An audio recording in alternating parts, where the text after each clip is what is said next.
Good morning mga inahan. Andito ako ngayon sa aking munting tindahan. Ayan.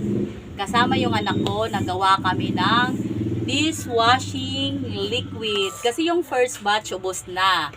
And then gumawa kami ulit ngayon for second batch. Yan. So mga inahan, ito yung tinimpla ko. 10 letters kasi 24 hours na itong nakababad. So inano namin siya, sinunod namin tong instruction. Ayan. Yung mga instruction, ganun. Ito yon.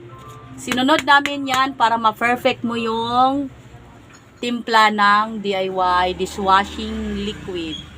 Kailangan hindi malabnaw. So, hindi to siya malabnaw mga inahan.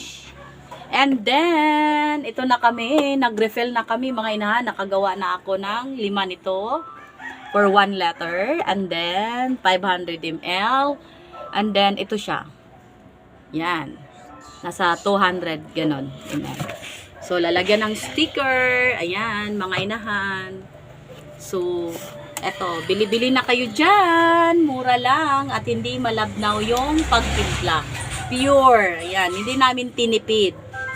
So yan, ang costing namin dyan is 300 plus lang. So ito, 40 pesos. 20 and 15. Ayan. Kita na kami dyan. So, yan mga inahan, ang mga discarding mga nanay na nasa bahay lang or else may tindahan kang maliit na pwede mo tong gawing negosyo. Kaya bili na mga suki. That's video for this day. Thank you for watching. God bless. Ingat palagi.